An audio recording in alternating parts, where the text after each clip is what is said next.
அரசியல் விமர்சகர் திரு நாகராஜ் அவரிடம் பேசுவோம். இணைப்பில் வந்தமைக்கு மிக்க நன்றி நாகராஜ். திமுக தேமுதிக கூட்டணி அமைந்தது தொடர்பாக பாஜக இது போன்ற ஒரு விமர்சனத்தை முன்வச்சிருக்கிறாங்க. திரு விஜயகாந்துடைய ஆன்மா நிச்சயமா இதை மன்னிக்காதுன்னு சொல்லியிருக்கிறாங்க. இது பற்றி உங்களுடைய முதற்கட்ட பார்வை? பாருங்க, விஜயகாந்த் அவர்கள் கட்சி ஆரம்பிச்சது திமுக எதிர்த்து தான்.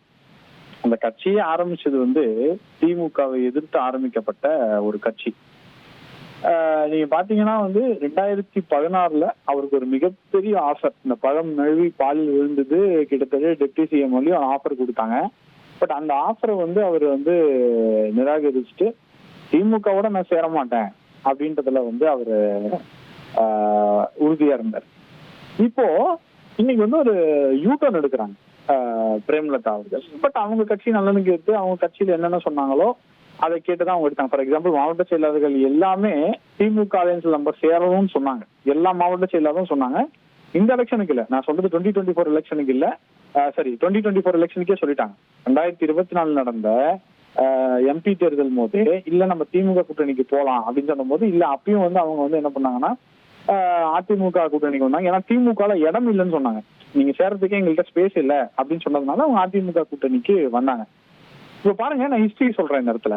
2006 திமுக மெஜாரிட்டி கிடைக்க கூடாது அப்படின்னு சொல்லி தேமுதிக கட்சி ஆரம்பிச்சவனே நடந்தது. 2011 பாத்தீங்க அதிமுக தேமுதிக அலையன்ஸ் ஸ்வீப் பண்ணிச்சு. 2016 பாத்தீங்க டிஎம்கே சீட்டே ஜெயிக்க கூடாதுன்னு சொல்லிட்டு மக்கள் நல பிஜேபி தலைமையிலான என்டிஏல விஜயகாந்த் சார் லீட் பண்ணாரு. 2016 மக்கள் நல கூட்டணி. ஓகேவா? எல்லா அரசியலுமே விஜயகாந்த் அவர்கள் செய்தது திமுக எதிரான அரசியல் தான். பட் அதெல்லாமே பாஸ்ட். இப்போ தேமுதிக என்ன தேவைப்படுது அப்படின்னு பாத்தீங்கன்னா ஒரு கேரண்டி ராஜ்யசபா எம்பி.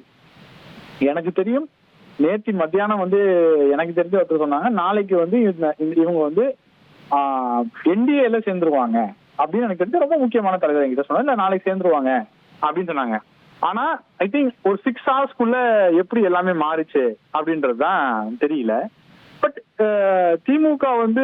திமுகனால தேமுதிகக்கு லாபம் இருக்கு. பட் தேமுதிகனால திமுகவுக்கு எந்த லாபமும் கிடையாது. ரைட்? ஐ டவுட் தேமுதிக ஒரு சீட் கன்வெர்ட் பண்ணுமா அப்படின்றதுல நான் டவுட் பண்றேன். கூட்டணில என்ன ரீசன் நான் சொல்றேன் கேளுங்க. தேமுதிக ஓட்டர்ஸ் திமுகவுக்கு ஓட்டு போட்டு பழகினதே கிடையாது. ரைட்? அவங்க திமுகவுக்கு ஓட்டு போட்டதே கிடையாது, திமுகவுக்கு ஓட்டு போட்டு பழகினதும் கிடையாது. கட்சியோட பேஸே திமுக ஆரம்பிச்சதுதான். இதுல ஒரு பெரிய டிஃபரன்ஸ் பாருங்க.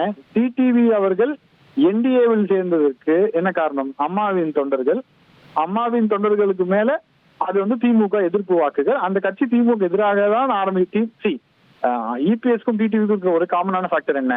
திமுக எதிர்ப்பு. ரைட்? இப்போ விஜயகாந்த் அவர்கள் கட்சியே திமுக எதிர்த்து ஆரம்பிச்சு இத்தனை வருஷம் அரசியல் திமுக எதிராக செஞ்சுட்டு இப்போ ஒரு நாள் ஆல் ஆஃப் த சடன் அவங்க திமுக கூட்டணிக்கு சொன்னா அங்க ஓட் டிரான்ஸ்பர் எப்படி நடக்கும்? இது முதல் கேள்வி. ரெண்டாவது கேள்வி என்ன அப்படின்னு பாத்தீங்கன்னா, இந்த ரெண்டாவது கேள்வியில இன்னைக்கு கேரண்டிடா இவங்களுக்கு ராஜ்யசபா கொடுத்துருவாங்க. கொடுத்ததுனாலதான் ஒத்துக்கிட்டு போயிருக்காங்க. இந்த ராஜ்யசபாவை வைத்து இந்த கூட்டணி என்ன செய்ய போகிறது? இப்ப பாருங்க, என்டிஏல சேர்ந்திருந்தா ராஜ்யசபா வாங்கியிருந்தா அவருக்கு எம்ஓஎஸ் ஆகிறதுலயும் வாய்ப்பு இருந்தது. இப்ப அந்த வாய்ப்பும் இல்லை. உண்மையா சொல்ல போனா எனக்கு தெரிஞ்சு தேமுதிகவோட ஒரு கடைசி தேர்தலாக இது இருக்கும் என்று நான் எதிர்பார்க்கிறேன். 1,26,00,000 மனங்களை வென்ற தந்தி டிவி யூடியூப் சேனல். தவிர்க்க முடியாத தம்ப்நெயில்ஸ், கலக்கலான கான்டென்ட்ஸ். நீங்களும் இந்த குடும்பத்தில் இணைய இப்பவே சப்ஸ்கிரைப் பண்ணுங்க.